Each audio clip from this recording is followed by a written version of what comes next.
I've been hauling freight for 31 years. I've moved everything from live cattle to military hardware.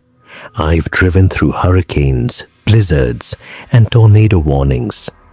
I thought I'd seen every kind of cargo there was to haul. Then, I got the call to pick up a load of caskets in Baton Rouge and deliver them to a funeral home in New Orleans. And I learned that some cargo isn't meant to be moved. Some cargo is meant to stay where it is, and some cargo is waiting for you. It was a Tuesday afternoon in June. The heat in Louisiana was brutal, the kind of heat that makes the air thick and heavy, the kind of heat that makes you sweat just standing still. I was sitting in a truck stop outside of Baton Rouge, eating a greasy burger and drinking a glass of sweet tea, when my dispatcher called. He said he had a rush job for me. A funeral home in New Orleans needed a shipment of caskets. 12 of them, all sealed, all ready for burial. The pickup was at a warehouse on the outskirts of town. The delivery was at a funeral home in the French Quarter. It was a short haul, maybe 90 miles. Easy money. I finished my burger and drove to the warehouse. It was a big, nondescript building. No signs, no windows, just a loading dock and a roll-up door. A man in a black suit was waiting for me. He was tall, thin, with slicked back hair and a face that looked like it had never smiled. He handed me a manifest and pointed to the loading dock.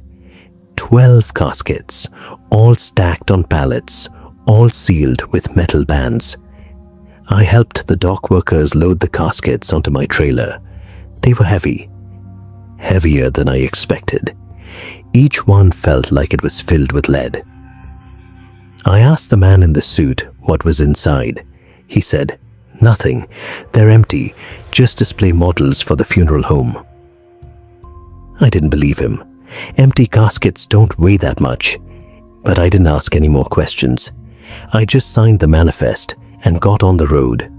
The drive to New Orleans was uneventful. I took I-10 south, through the swamps and bayous. The sun was starting to set, painting the sky in shades of orange and purple. The air was thick with humidity. I had my windows down, trying to catch a breeze. The radio was playing some old blues song.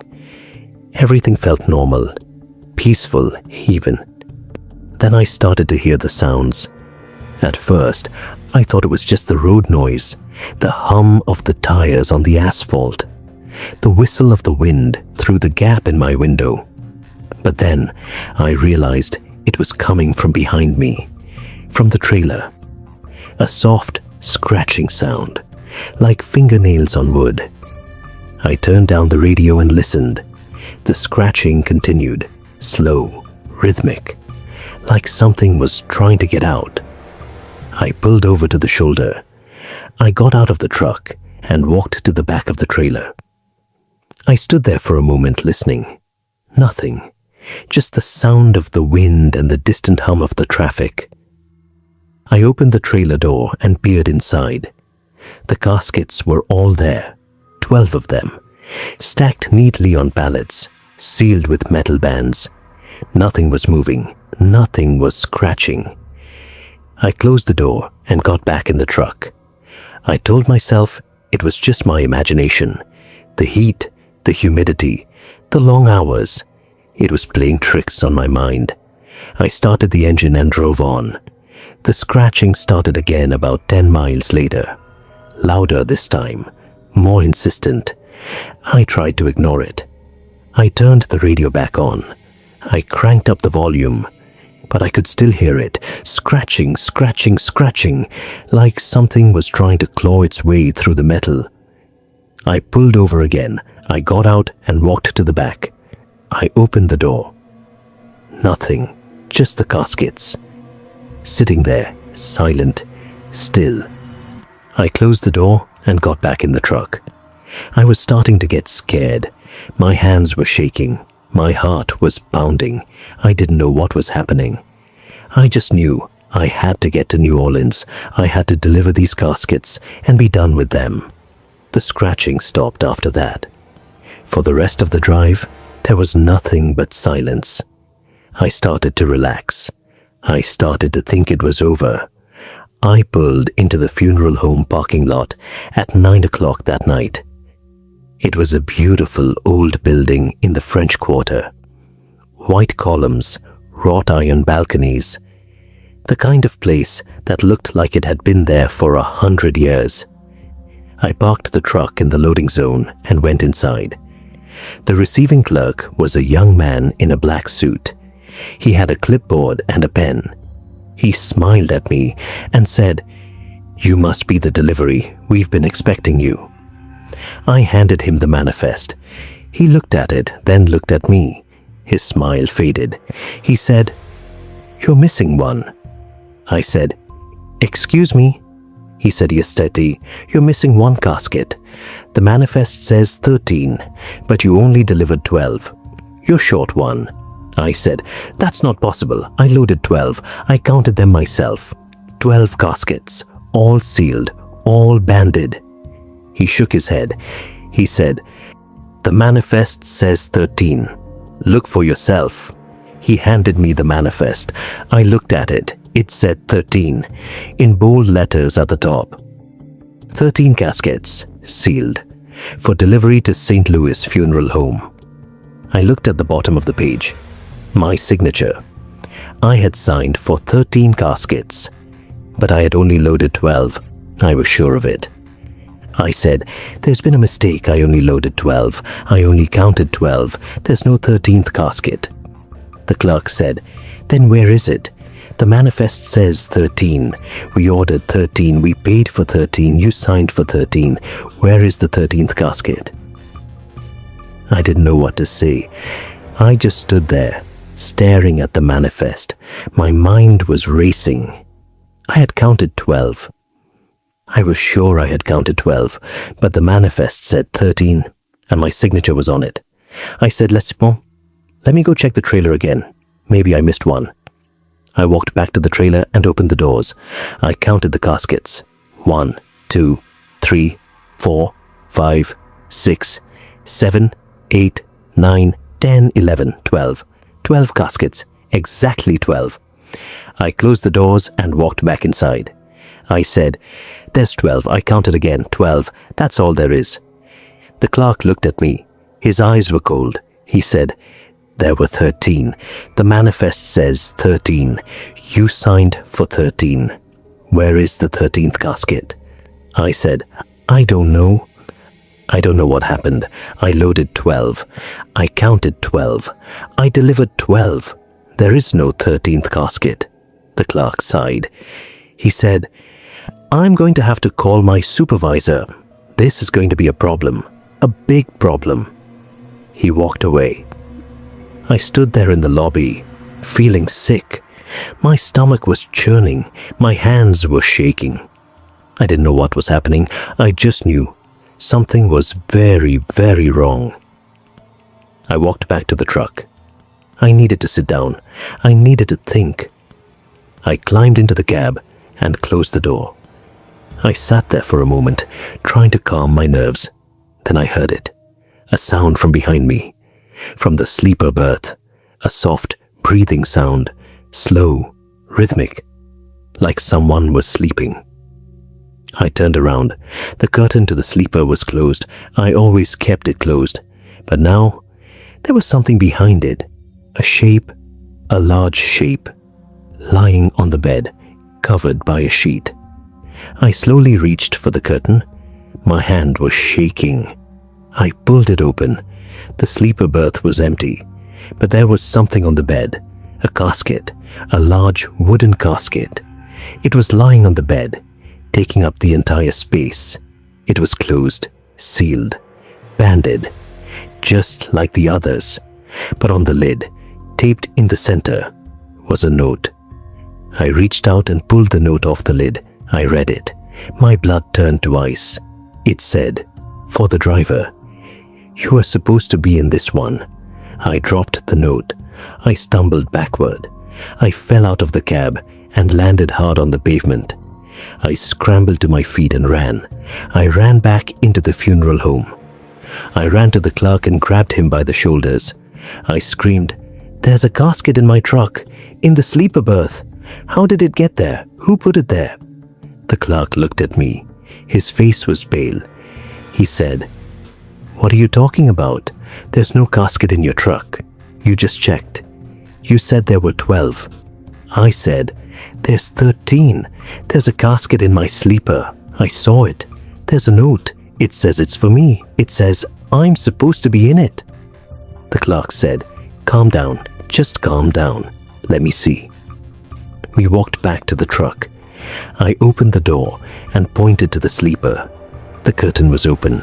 The bed was empty. No casket, no note, nothing. Just an empty bed with a rumpled sheet. I stared at the empty sleeper. I couldn't believe it. I had seen it. I had touched it. I had read the note. It was real. It had to be real. The clerk said, "There's nothing there. You're seeing things. You need to get some rest. You're clearly exhausted." I said, "I'm not exhausted. I'm not seeing things. It was there. I saw it. I touched it." The clerk shook his head.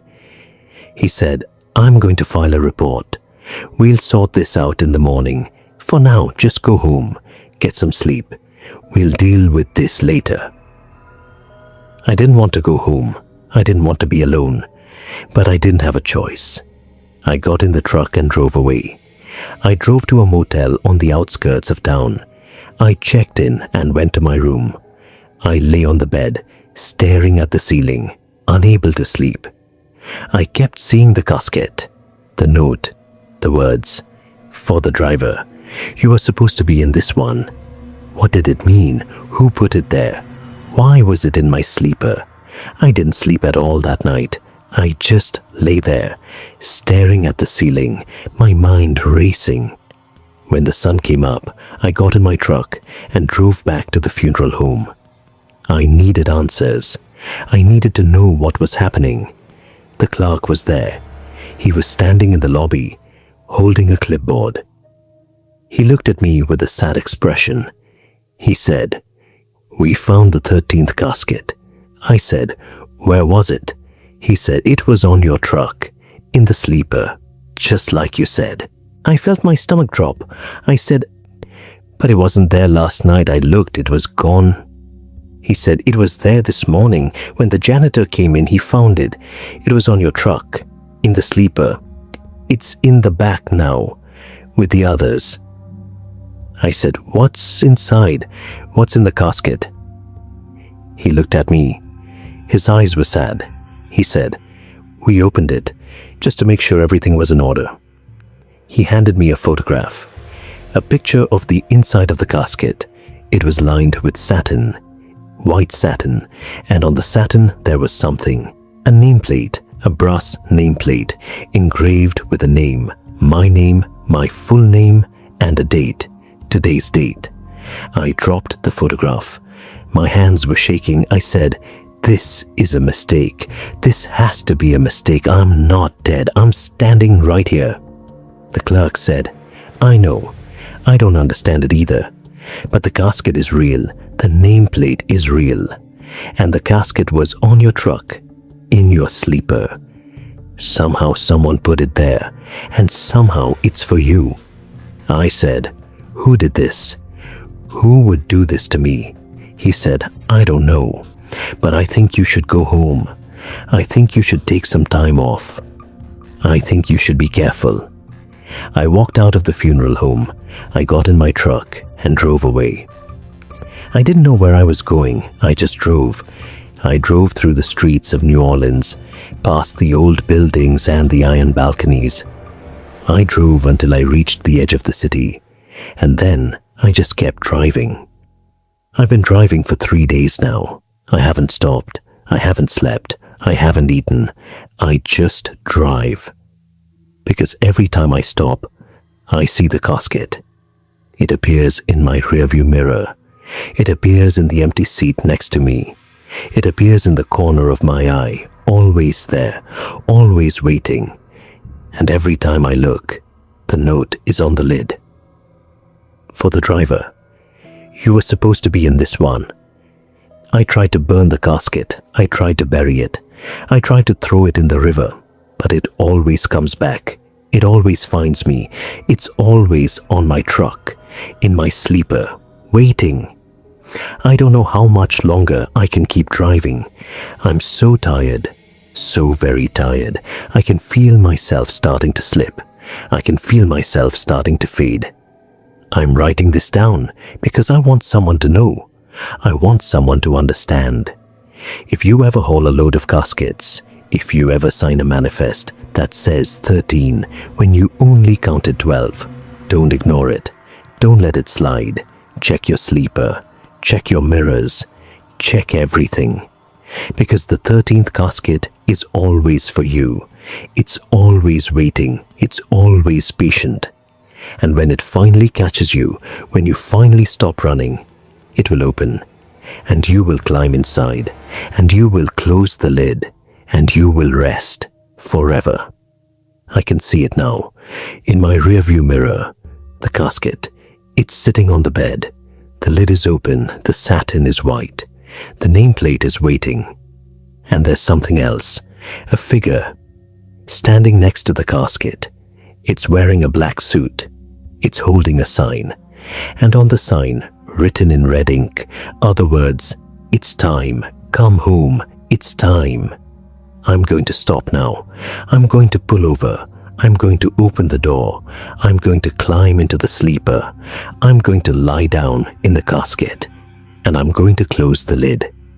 If you find this, if you read this, please tell my family I loved them. Tell them I'm sorry I couldn't stay. Tell them I'll be waiting for them.